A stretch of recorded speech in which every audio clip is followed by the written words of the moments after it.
Hello, everybody. Welcome back to the channel. It's the American Exceptionalist. Now, I've been gone for a little bit, and I'd like to apologize. I've just been so busy with college and personal life and a lot of other things. But I'd like to make a quick video because this is the most important time in the presidential race so far. It's quite fun. I mean, we've got the RNC in a couple days. Joe Biden is absolutely collapsing.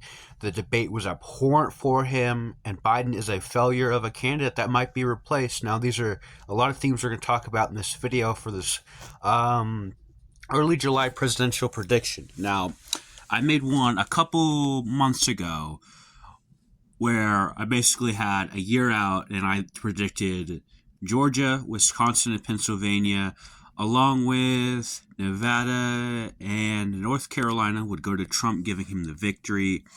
However, a lot of things have changed since then. They really have. And not in the direction people might have anticipated a couple months out from the election. I mean, Trump's fundraising numbers past the abhorrent, wrong, political witch hunt, the conviction, I mean, they've been phenomenal. Well, Biden, I mean, his donors want to back off of him over the debate. I mean, I already wrote a little piece about this on my social media, which I'll paste again in the description. But that debate performance was awful. Democrats are in full panic mode. We are having Democratic Congress people and men all around the country going around trying to get Joe Biden to step down. It's quite awful to be a Democrat at the moment. I mean, even these moderates like Jared Golden, these other Democratic representatives are conceding the election already, and they're calling for him to be replaced, which is quite embarrassing. I mean, you're the incumbent. You should have the base united behind you.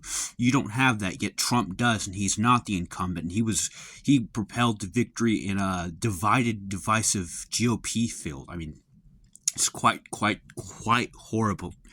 Very, very incompetent. A great thing about this is Trump's just keeping his mouth shut and he's not interrupting because, like Sun Tzu would say, never interrupt your enemy when he's making a mistake. But anyways, let's get straight into this. So, a lot of things have changed since then. I am going to typically uphold my model by,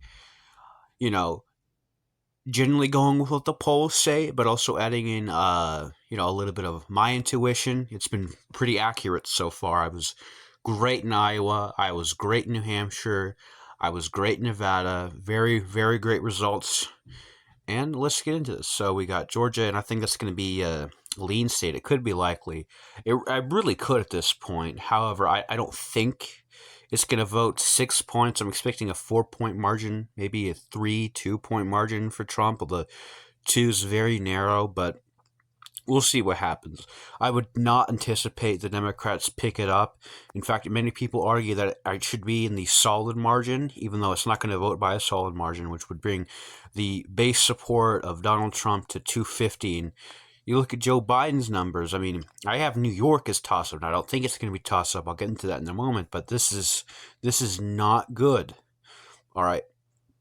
The next state I am going to move in the Republican column is Nevada. And I've known for a little bit that Nevada and Georgia are some of the most Republican swing states. I mean, both of them elected statewide Republicans along with Wisconsin in the 2022 midterms, and the midterms were very horrible for the Republican Party. A lot of underperformances, a lot of the low propensity voters just didn't get out to vote. It was very disheartening, but that's not going to be the same thing for this election. A lot of people were out to vote. A lot of these Trump voters who voted in 2020 and 2016 but didn't vote in 2018, they didn't get out to vote in 2022 either, and they're going to be out to vote in 2024. So I'm going to put this in the Republican column. I'm going to give Biden a little bit of benefit of the doubt and say he does win New York, albeit very, very, very closer than what it should be for being New York. I mean, this is abhorrent. We are seeing a political revolution in the state where Republicans and conservatives are surging beyond unprecedented levels, but I mean, come on, you're having these high crime areas. It's quite disgraceful. You're having these illegal immigrants come in. They're raping people. They're coming in. They're stealing. They're murdering. It's horrible. And a lot of these people, they might be strong Democrats who are voting Democrat typically their whole life, but now they're not because of this issue. And a lot of people are starting to wake up to it. And that really about goes it for the only state I'm going to put safe for Biden, or the states that I solidify one way or other this far into it, other than Colorado, of course, which a lot of people consider a swing state. I do not. I just thought I'd like to clarify that in the video by leaving it as a toss-up. All right, and now we have 91 electoral votes up, and, well, I'm just going to peel the bandage off, and I'm just going to say it. I think Pennsylvania's going to go for Donald Trump right now. I think it's going to vote by about 1, 2, maybe 3 points ultimately. I think it could be a lot closer than that. However, I just anticipate Donald Trump winning the state. And if we go based on that, Donald Trump's the president of the United States. Doesn't he win any other states? Which, I mean, a big player in Biden's road to victory is the state of Pennsylvania. He's down in the state. Republicans are surging. Republicans are registering voters at unprecedented rates. If you look at Scott Presler, we're only 300 or some votes away from flipping Bucks County, that being the Philadelphia suburbs county. That's abhorrent for the Democrats. It's disgraceful. All right. They've got a lot of work to do if they want a chance to hold Pennsylvania. And I'd like to say we don't even need to win Pennsylvania. All you need to do at this map is just win Arizona and Wisconsin. Both states are states that gave Republicans victories in the 2022 midterms. And that's 277 electoral votes. Trump's easily the president of the United States. But I digress. So my current map is basically, Trump wins. He does expand the map quite a bit, I'd say. I'm going to give him, of course, Wisconsin again. It's going to be a thinner margin. The most accurate pollster in the country has Iowa up by like 18 points for Trump, which I think speaks volumes about the rural areas going to shift, which, I think it's going to vote. I don't know by what margin. I'd say at least 1 to 3, similar to Pennsylvania. And I would, typically estimate that Wisconsin would vote to the right of Pennsylvania in this election. The polls aren't supporting it, but polling has been awful for Republicans in recent years, especially on a presidential level in Wisconsin. Now, let's see. We'll go back down to the southeast. I do anticipate Donald Trump to win Arizona. I didn't think he would last year. If you saw my last prediction, he's easily ahead in the polls by upwards of 4 to 5 points. I think given that this is a border state and Joe Biden is abhorrently, objectively awful on the issue of the border, it's easily going to slide into the Republican column this election. I don't know about the next election, and I don't know about the Senate race. I think Ruben Gallego is actually going to win in against Kari Lake, because Kari Lake is just running that awful of a campaign. But I digress.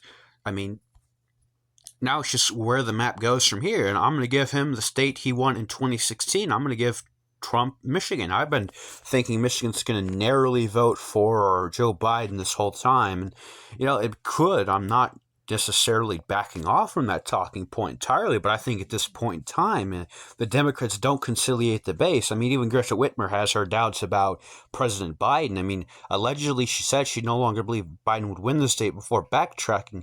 I'm not sure. I'm not trying to spread information. That's just what I've heard. But this is not great. And it's quite frankly disgraceful. Now, I don't know what margin. It's certainly be the most left-leaning voting state for Trump. He probably wins at less than 1%, but less than a point, that is. But we'll see what happens. All right, now we've got 5 states in which are typically solid Democrat states, which we're talking about now. I don't necessarily think Trump's going to win Virginia. Unless Youngkin is his vice presidential pick, then I'd give him Virginia. However, I'm quite unsure, but it speaks volumes that, like Red Eagle Politics says, look, you can say that Trump has a better chance of winning Virginia than Biden does in Arizona, and that's a respectable statement. It's abhorrent what's happening right now for the Democratic Party. Now, Virginia is, generally speaking, shifting right off a cliff, but I digress. It's a great state, and we're going to see who Trump's VP is, and that's going to be a big player in a lot of these other states that typically vote for Democrats. Now, another thing is I don't think New Mexico's going to flip anytime soon. I think it'll be around 5 points, 4 points for Biden, maybe 2 or 3.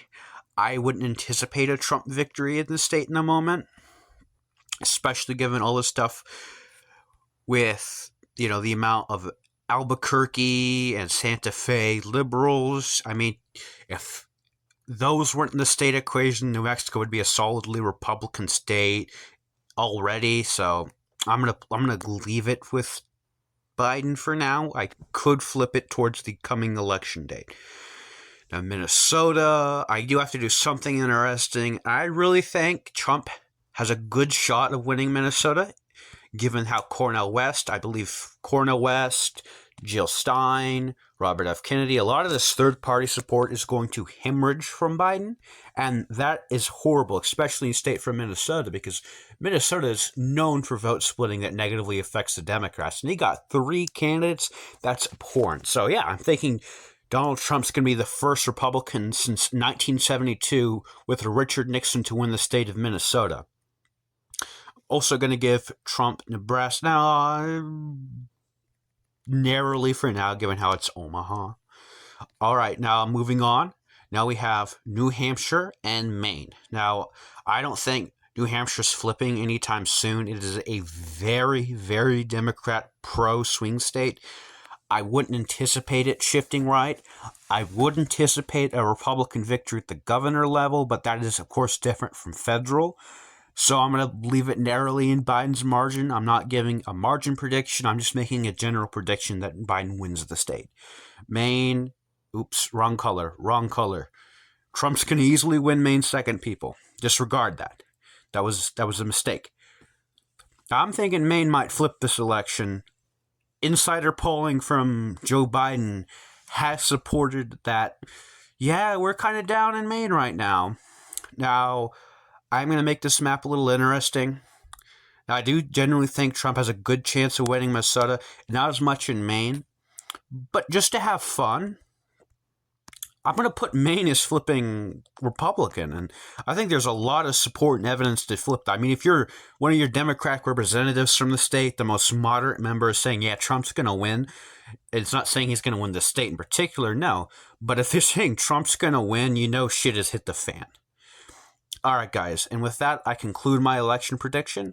Please like, comment, and subscribe. Tell me what you think. Tell me your prediction. If you're a Democrat, let me know what you think about Biden, if you want to replace him or not. I'm very interested. Remain civil, okay? I know I'm a little aggressive in this video, but guys, this is a very important election. And you know what? Even if you're voting for Biden, just go out and vote, because your voice matters and deserves to be heard. All right, with all that in consideration, please like, comment, and subscribe.